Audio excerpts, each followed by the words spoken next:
Hello guys, welcome back to my channel. Here we learn about Nati Punjabi, and there was some issue in the previous video, so I'm uploading this video again. And thank you for supporting and for your comments, and keep liking it and keep sharing it with whoever needs. So today we are doing the legal vocabulary. Legal means kanuni, and so this legal vocabulary will include everything that comes in the dialogue which are related to legal. So first comes mm, legal, that as I told you, kanuni. uh, Another one, incident, katna, academic, vidyak. This is academic, related to studies. Concentration, ikagrata, repayments, किश्तां दा भुगतान.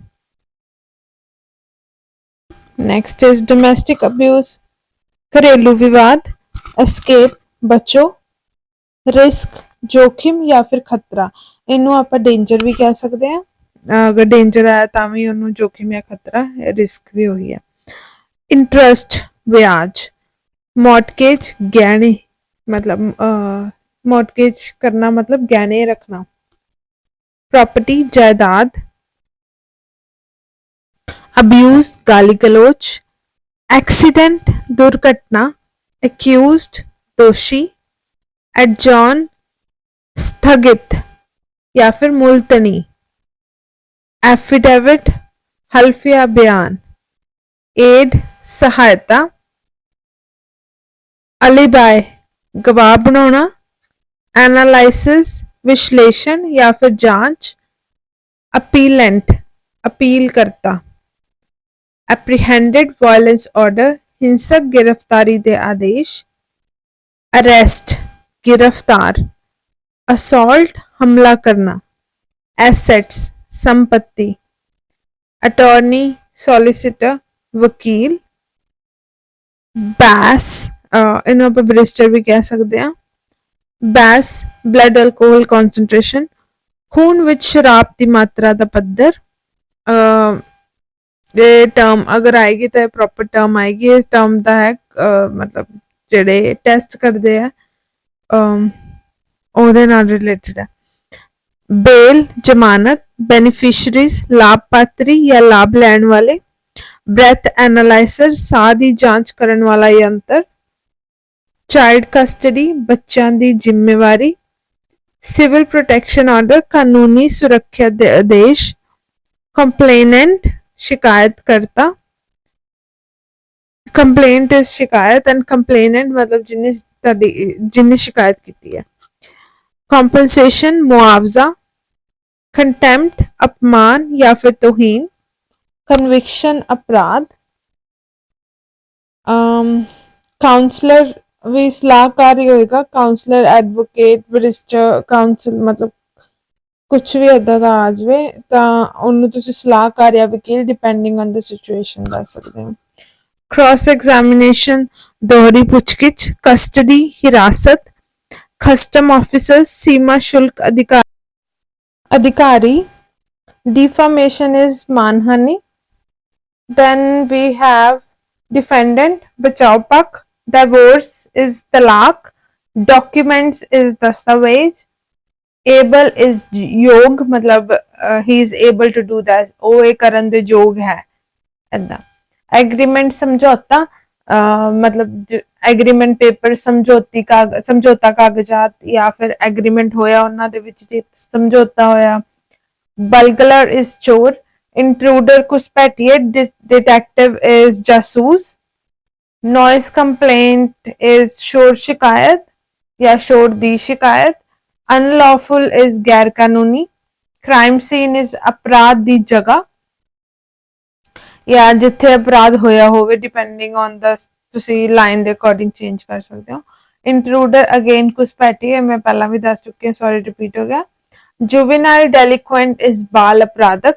मिसडिमीनर, दुर्व्यवहार मतलब he is a मिसडिमीनर मतलब वो गंदी सोच का मालक का मतलब दुर्व्यवहार वाला बंदा है. ऑन पेट्रोल गश्ते. पार्टनर इज साथी. Perpetrator is अविश्वासी. Pursuit is पीछा. Robbery डकैती. Steal चोरी. Convict दोषी. He is convicted to that thing कि ਉਹ ਉਸਦਾ ਦੋਸ਼ੀ ਹੈ. ਏਦਾਂ ਆਏਗਾ ਇਹ. In next we have borrow उधारे. Loan कर्जा. Waiting उड़ीक करना. Individual व्यक्तिगत. Realistic असलियत. Retirement सेवामुक्त. Then we have armed and dangerous. हथियारबंद ਅਤੇ खतरनाक. ਤੇ ਕੱਲਾ dangerous ਆਏਗਾ ਤਾਂ खतरनाक. Felony घोर अपराध.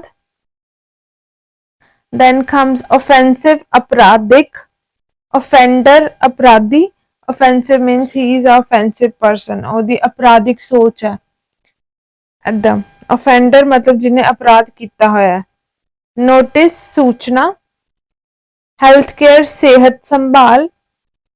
Health care card सेहत संभाल कार्ड. Inherited वारिस. Equity पैसा या फिर हिस्सा.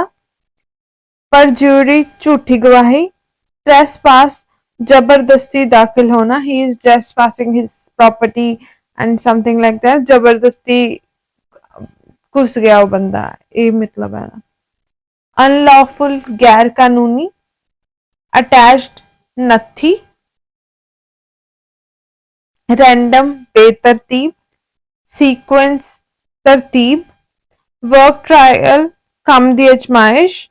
Witness गवाह. ड्राफ्ट विल वसीयत तैयार करवानी. ड्रिंक एंड ड्राइविंग ऑफेंस शराब पी के गड्डी चलाने का अपराध. ड्यूअल अरेस्ट दोहरी गिरफ्तारी. ड्यूटी ऑफ केयर इज फर्ज. एमरजेंसी आपातकालीन या फिर संकटकाल. एमरजेंसी सिचुएशन है संकटकाल स्थिति या फिर आपातकाल स्थिति. एविडेंस सबूत. एग्जीक्यूटिव वसीयत लागू करने वाला. फेयर वर्क ऑप्टिमिसन ऑब्डसमैन. काम संबंधी शिकायत विभाग या फिर निरपक्ष काम का विभाग. फॉल्स इंप्रिजनमेंट गलत सजा हो जाना. फ्यूमिगेशन धुएं नाल शुद्धिकरण. हियरिंग सुनवाई या फिर पेशी. इन्फ्रिंजमेंट नोटिस चलान. इनोसेंट बेकसूर या फिर निर्दोष. इंटरिम ऑर्डर्स अंतरिम आदेश. इंटेरोगेशन पूछगिछ. इंटरवेंशन ऑर्डर दखली आदेश. इंटरिम मतलब एंड वाले. इंटरवेंशन मतलब दखल देना किसी का. इंटरस्टेट इज वसीयत ना होना. इन्वेस्टिगेशन जांच पड़ताल. ज्यूरी जजां दा समूह. लीगल एडवाइस कानूनी सलाहकार. लीगल एड ऑफिस कानूनी सहायता दफ्तर. लीगल लिमिट कानूनी सीमा. लीगल रिप्रेजेंटेटिव कानूनी प्रतिनिधि. लेजिस्लेशन कानून. लेवल पद्धर. लिटिगेशन मुकदमा. लगेज समान. मैजिस्ट्रेट जज. मीडिएशन विचोलगिरी. नॉट गिल्टी बेकसूर. ऑफेंस अपराध. ओवर स्पीडिंग ऑफेंस गति सीमा ते तेज गड्डी चलाने का अपराध. पेरोल शर्तां अधीन मिली हुई जमानत. पेनल्टी जुर्माना. परज्यूरी झूठी गवाही. पिटीशन दरखास्त. प्लीड गिल्टी जुर्म मनना. प्लीडिंग्स दलीला. पुलिस स्टेटमेंट पुलिस वालों लिया गया बयान. पावर ऑफ अटॉर्नी मुख्तियारनामा. प्रोसीडिंग्स कार्रवाई. प्रोहिबिटेड मनाही या रोकिया हुई चीज़ां या फिर वर्जित. मतलब ये मैं तुहानू एक्स्ट्रा वर्ड्स तां भी दसदी नाल नाल. अगर पंजाबी च कई वर्ड आपां सुने नहीं हुंदे ते पंजाबी च आ जाए तो आपां नू उहदा पता होवे भी इहदा मीनिंग की है. तो ये नहीं भी तुसीं इंग्लिश टू पंजाबी ही लर्न करना. तुसीं जेहड़े पंजाबी दे वर्ड्स तुसीं नहीं सुने होए ओहदा बैक भी इंग्लिश लर्न करना तुसीं. प्रॉपर्टी जायदाद. प्रोसिक्यूशन विरोध दी धिर. ਪਬਲਿਕ ਪ੍ਰੋਸੀਕਿਊਟਰ ਸਰਕਾਰੀ ਵਕੀਲ, ਰੈਂਡਮ ਬ੍ਰੈਥ ਟੈਸਟ ਅਚਾਨਕ ਕੀਤੀ ਗਈ ਸਾਹ ਦੀ ਜਾਂਚ, ਜਾਂ ਫਿਰ ਰੈਂਡਮ ਬ੍ਰੈਥ ਟੈਸਟ ਆਰਬੀਟੀ ਵੀ ਕਹਿ ਦਿੰਦੇ ਆ, ਬਟ ਆਈ ਥਿੰਕ ਉਹ ਫਸਟ ਲਾਈਨ ਦੇ ਵਿੱਚ ਰੈਂਡਮ ਬ੍ਰੈਥ ਟੈਸਟ ਹੀ ਕਹਿਣਗੇ। ਪਰ ਇਹਦੀ ਸ਼ਾਰਟ ਰਿਹੈਬਿਲਿਟੇਸ਼ਨ, ਪੁਨਰਵਾਸ, ਰੂਲਸ ਰੈਗੂਲੇਸ਼ਨਸ, ਕਾਇਦੇ ਅਤੇ ਕਾਨੂੰਨ, ਸੈਕਸ਼ੂਅਲ ਅਬਿਊਜ਼ ਸਰੀਰਕ ਸ਼ੋਸ਼ਣ, ਸੈਕਸ਼ੂਅਲ ਅਸੌਲਟ ਜਾਂ ਫਿਰ ਸੈਕਸ਼ੂਅਲ ਹਰਾਸਮੈਂਟ, ਇਹਦਾ ਵੀ ਸੇਮ ਹੀ ਹੈ, ਸਰੀਰਕ ਸ਼ੋਸ਼ਣ ਹੀ ਆਏਗਾ। ਸਮੈਸ਼ਿੰਗ ਤੋੜਪਨ ਕਰਨਾ, ਸਪੀਡ ਲਿਮਿਟ ਗਤੀ ਸੀਮਾ, ਸਪਾਊਸਲ ਮੇਨਟੇਨੈਂਸ ਜਾਂ ਫਿਰ ਅਲੂਮਨੀ ਪਤੀ ਪਤਨੀ ਦੇਖਭਾਲ ਭੁਗਤਾਨ, स्टॉकिंग पीछा करना, स्टैम्प पेपर मोहर वाले सरकारी दस्तावेज, समन्स से मतलब या फिर इन्हें समन्स ही कवांगे या फिर इन्हें बुलावा कवांगे।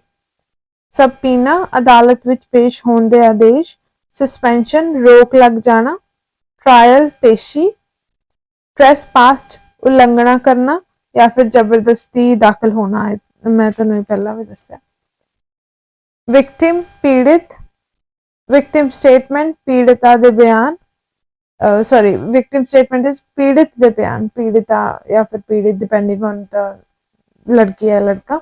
वायलेंस इज हिंसा, warrant is warrant, will is वसीयत। Thank you for watching my video. If you do like my video, please share and subscribe to my channel for more such video. And if you're watching till here, so it means you have learned something from it. And please do share, subscribe and like. It would give me a real good motivation. Thank you so much.